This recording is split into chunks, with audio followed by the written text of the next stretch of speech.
You're listening to Midnight Horror Whispers, the show where true stories from the edge of reality find their way into your ears.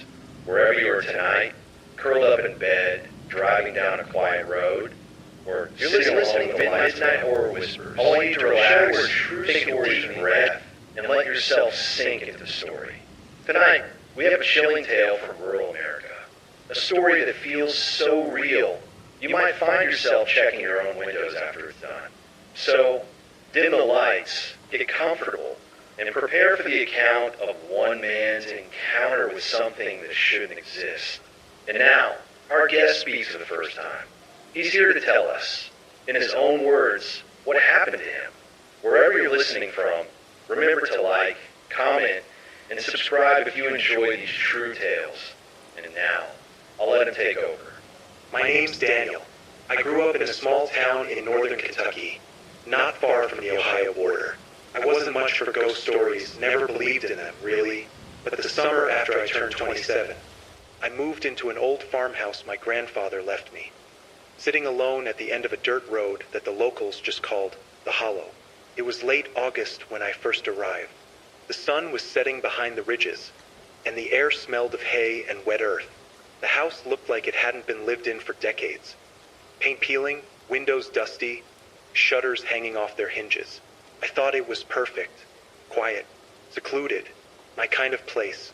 The first night, I unpacked, made a small fire in the old stone fireplace, and tried to convince myself that the creaks and groans of the old house were just what's settling. But even as I told myself that, I couldn't shake a feeling, like I wasn't supposed to be alone in that place. It started with small things. The floorboards in the hallway would squeak even when I hadn't stepped near them. I'd be in the kitchen, and the pantry door would swing open on its own, just a crack, as if someone had brushed past. I tried to ignore it. I kept telling myself that wind, or maybe an animal, was responsible. Then I found the first note.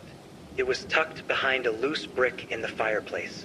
A scrap of yellowed paper with words written in messy, slanted handwriting. Leave before night. I thought it was a prank, or maybe left by my grandfather decades ago as a joke. I laughed, crumpled it up, and threw it in the fire. But the unease wouldn't leave me. That night I heard it, the footsteps. Slow, heavy, walking from the hallway to the kitchen, then stopping right behind me. I froze. My heart was pounding. I didn't turn around. I didn't want to know. The next morning, the note was back. Same words, same handwriting, now pressed on the kitchen table. Leave before night. I didn't sleep that night. Every sound was amplified. The wind through the broken shutters sounded like whispering voices. Somewhere upstairs, I thought I heard someone walking across the floorboards, even though the attic had been locked since I got there. Days passed, and the incidents grew stranger. Mirrors would fog up, even when the house was cool.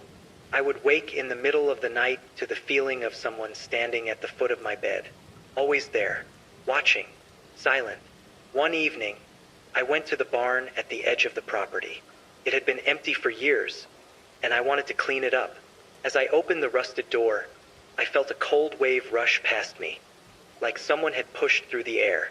Inside, the barn was empty, or so I thought. In the far corner, I saw a figure, a shadow of a man, hunched over like he was kneeling. I called out. No response. When I took a step closer, the shadow disappeared. After that, things escalated quickly. The knocking started. At first, it was occasional on the walls, on the floor, in the ceiling. Then it became constant. Every night, without fail, it would start just after midnight. A rhythm, like a heartbeat, pounding through the house. And then the whispering. Names, my name, softly at first, then louder, more insistent.